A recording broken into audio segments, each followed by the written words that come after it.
Hybridisation से clear होगा, है ना। हाइब्रिडाइजेशन से कैसे? अगर sp3 हाइब्रिडाइजेशन है तो इसमें 25% कौन है? S, 75% आपका P।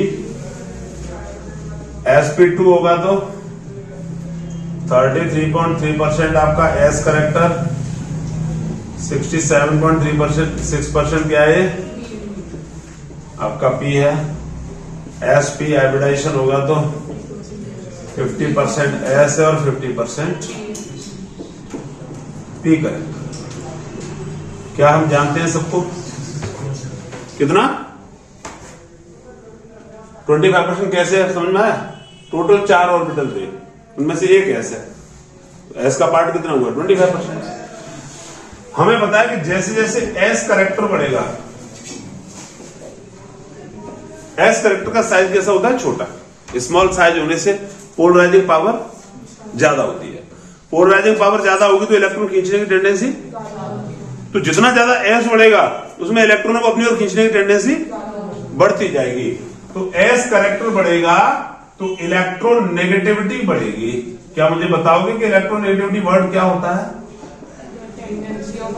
Tendency of attracting share pair of electron toward itself. वही तो मतलब है इस बात का। S करेक्टर बढ़ रहा है, इलेक्ट्रॉन खींचने की टेंडेंसी बढ़ रही है। इलेक्ट्रॉन खींचने की जो टेंडेंसी है वही तो इलेक्ट्रोनेगेटिविटी है, तो बढ़ रही है। तो इसका मतलब सबसे ज्यादा इलेक्ट्रोनेगेटिव कौन होगा? जिसमें sp हाइब्रिडाइजेशन है, उससे कम sp2 वाला और उससे कम। इसका मतलब एल्काइन सबसे ज्यादा इलेक्ट्रोनेगेटिव, एल्कीन उससे कम नेगेटिव है और एल्केन उससे भी कम होंगे। अब जितनी ज्यादा इलेक्ट्रोनेगेटिविटी होगी कार्बन की तो उतना वो इलेक्ट्रॉनों को अपनी ओर खींचेगा। तो अगर मैं यहां पर एक एल्काइन ले लूं, मैं यहां पे तीनों मॉलिक्यूल ले लेता हूं, एल्केन, एल्कीन और एल्काइन। अब यहां पे सबसे ज्यादा नेगेटिविटी किसकी है? एल्काइन वाले की, क्योंकि इसमें sp हाइब्रिडाइजेशन है। तो इसकी इलेक्ट्रोनेगेटिविटी ज्यादा होगी तो इसके साथ में जो बॉन्डेड हाइड्रोजन है उससे इलेक्ट्रॉनों को खींचने की टेंडेंसी इसकी ज्यादा होगी। और जब CH बॉन्ड के इलेक्ट्रॉनों को कार्बन अपनी ओर खींच लेगा तो ये किसको रिलीज कर देगा भाई साहब? H पॉजिटिव निकलेगा। हाइड्रोजन के जो शेयरिंग के इलेक्ट्रॉन थे वो कार्बन ने अपनी तरफ खींच लिए। क्यों खींच लिए? क्योंकि इसकी नेगेटिविटी ज्यादा है। क्यों ज्यादा है? क्योंकि उसमें S करेक्टर ज्यादा है। आई बात समझ में? S करेक्टर बढ़ेगा तो इलेक्ट्रोनेगेटिविटी बढ़ेगी, इलेक्ट्रॉनों को खींचने की टेंडेंसी। अब ऐसा करने से CH बॉन्ड को जल्दी ब्रेक करेगा, जल्दी ब्रेक करेगा तो ज्यादा H पॉजिटिव लूज करेगा। आरएनएस के according those compound which lose H positive ion are called acid. Arrhenius acid है तो इसका मतलब ये H पॉजिटिव को लूज कर रहा है। एक्वस में करेगा तो आरएनएस है, नॉर्मली करे तो ब्रोस्टेड है तो एसिड ना। तो H पॉजिटिव को लूज कर रहा है तो क्या नेचर है इसका? एसिड है।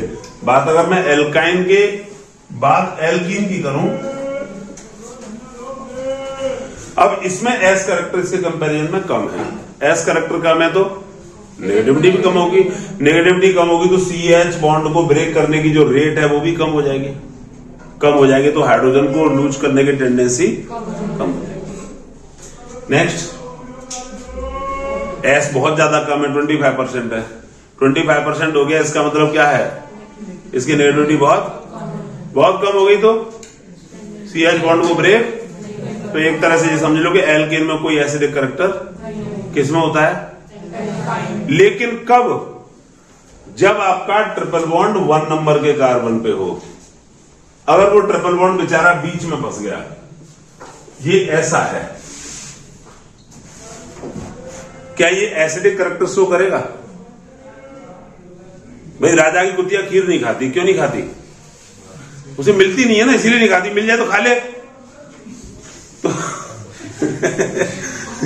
ये एसिडिक करेक्टर नहीं शो करेगा। क्यों नहीं करेगा? उसके पास हाइड्रोजन छोड़ने के लिए है ही नहीं। भाई जिस कार्बन की नेगेटिविटी ज्यादा है, इस वाले की तो ज्यादा होगी नहीं, इसमें कौन सा हाइब्रिडाइजेशन है? तो sp3 वाले में तो एसिडिक है ही नहीं। एसिडिक कहां ज्यादा है? जहां sp हो, और sp वाले पे हाइड्रोजन नहीं है। मैं बहुत ज्यादा इंटेलिजेंट आदमी हूं, मैं बहुत अच्छा पढ़ा सकता हूं, बस मेरे पास पढ़ाने के लिए कोई नहीं है। किसको पढ़ाऊंगा भाई? अब तो चलो ऊटू आ गया तुम्हारा, जब हमारे टाइम पे ऊटू नहीं था तो इंटेलिजेंट बने रहो, क्या करोगे? कुछ नहीं।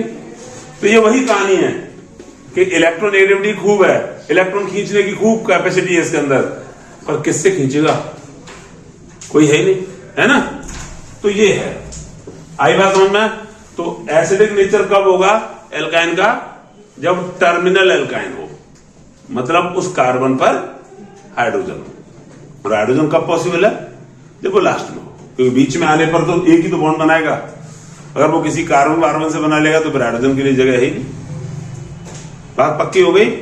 लिख लीजिए इस बात को।